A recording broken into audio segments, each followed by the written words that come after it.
I was thinking about Star Wars yesterday, and I was thinking about how I really loved Star Wars Episode 4, 5, and 6, the original Star Wars movies. And then I enjoyed the prequel series to Star Wars. And a lot of people said the prequel trilogy wasn't as good, and I can see why. But I liked the series. I enjoyed it.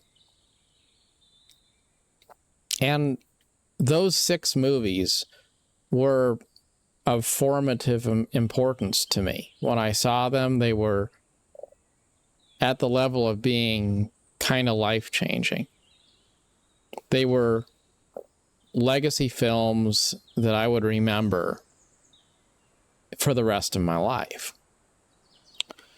And I was thinking yesterday, wouldn't it be cool if eventually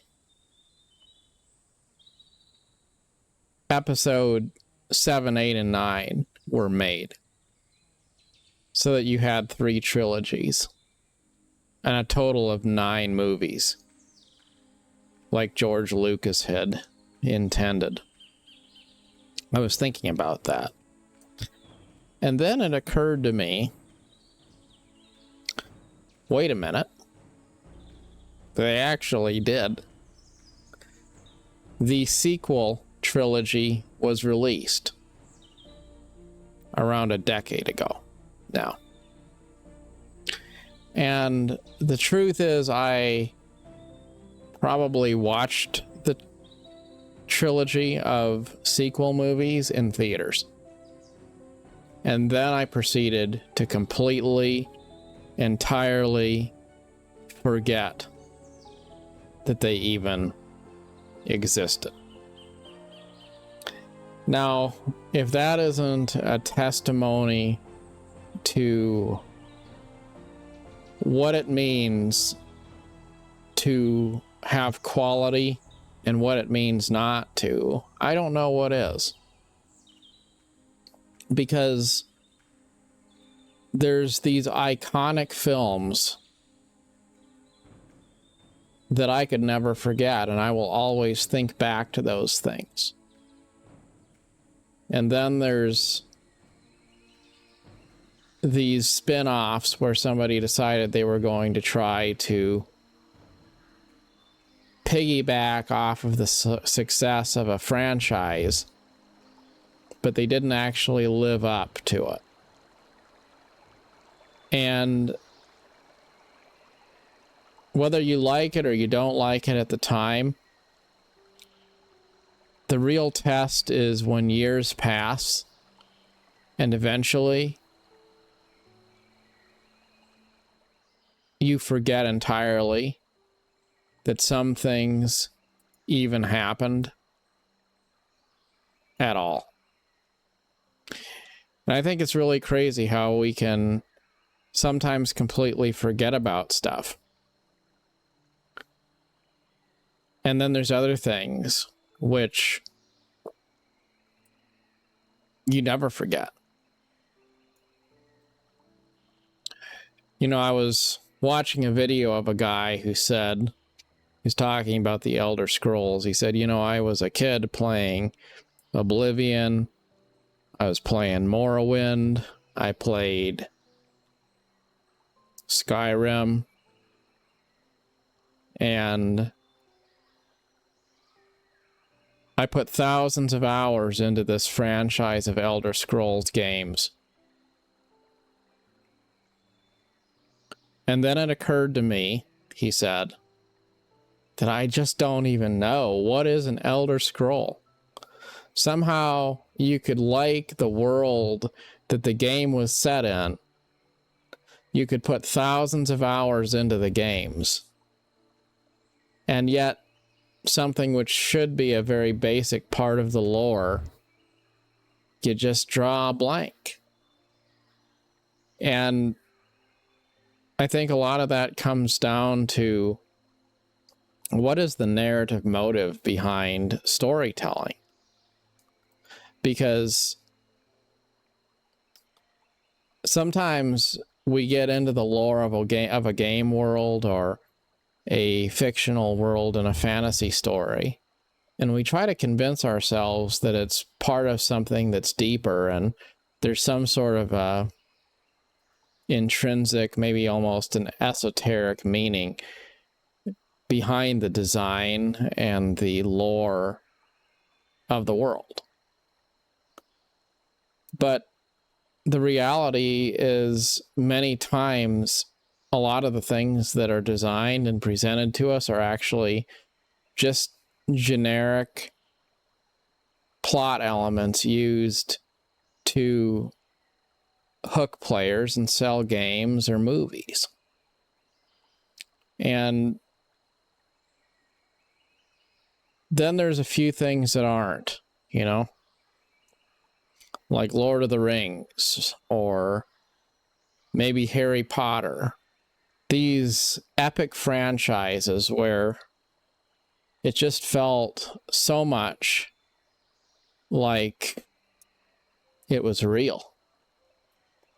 And the reason it felt like it was real is because it wasn't just somebody trying to create something that was going to sell a lot of copies and be successful. It wasn't people just saying, well, let's create a good-looking world for a video game, or let's produce some kind of lore because the game has to have lore. It was something that was spiritually important to the author and the creator of that work, which elevated a story from being just a story to being a piece of classic literature, whether it's legacy cinema, which is going to be loved for hundreds of years probably to come, or an amazing novel that will endure for centuries to come, or even a game that is beloved and cherished. You can always tell what was born of passion, because that is what is going to ultimately be remembered. And there's a lot of things that will be forgotten, but then there's also things which will not be.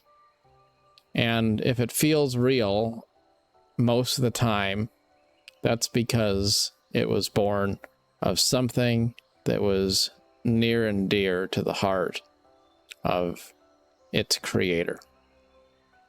So, check and see.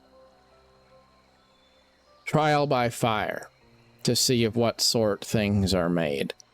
That's a Bible verse that makes a good point.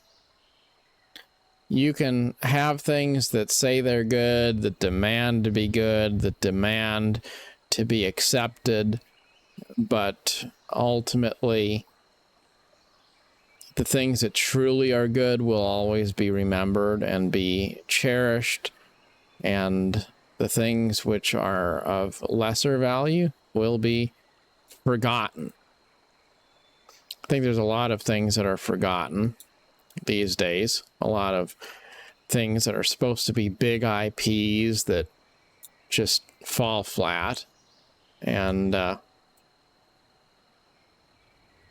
there's also things that draw you back in, and you start to have a sense of place, a sense of home, a sense that you just, you know what something means. It feels like something you, I guess, you have a connection to.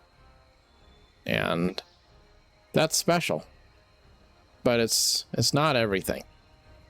So pick things that feel special to you and invest in those things. And I think one thing that really stands out to me, though, is just in our time of people being so interested in, I guess, piggybacking off of existing franchises. It's important to to understand you can love a franchise. You can love, you know, maybe something that you played before. And that also does not mean that you have to love every future iteration just because it's part of a franchise that you enjoy. And Star Wars is a great example of that. You know, there's so many different spin-offs of franchises like Star Wars or Star Trek or something like that. And they're not all the same. They're not all equal.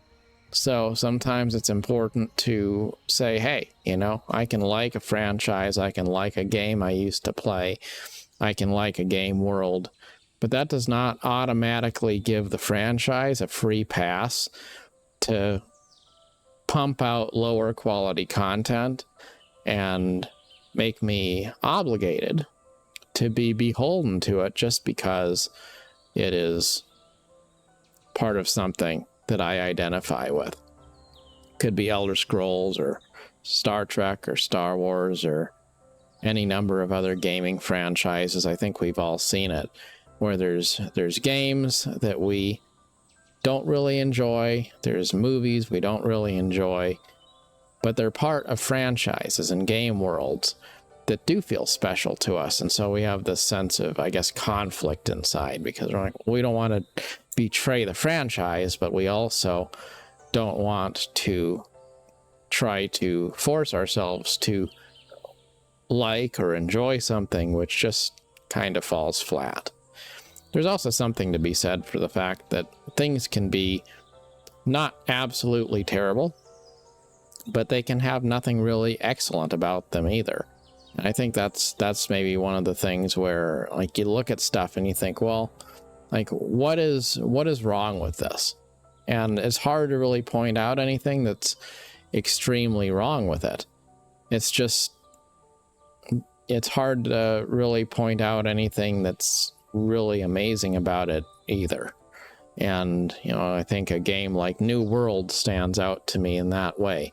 It's a game that's in many ways a very nice game, and yet so many of us have played the game and then come away with that sort of an empty feeling that it just didn't quite live up to what we'd wanted it to be. And it's hard to judge these things because it's not like you can really necessarily always point out what is so terribly wrong with it. It's just there wasn't really anything that made it excellent. And in the absence of excellence, in the absence of exceptionalism, there's not really any reason to stick around. Because after all, why would we watch movies or play games or do anything in life? Relationships, the work we do, why would we devote the precious time of our lives to things which merely are acceptable when we could instead devote our time to things which actually inspire us to be transported and moved and inspired and filled with a sense of wonder? Life is too short to not be devoting your time to things which truly inspire you, which truly feel meaningful. So don't be bound to things just because that's something that was important to you in the past. It's okay to love a franchise, to love something that was important to you in the past, and also move on so that you have space in your life for new things, which perhaps are better and more conducive to exciting new adventures in the future.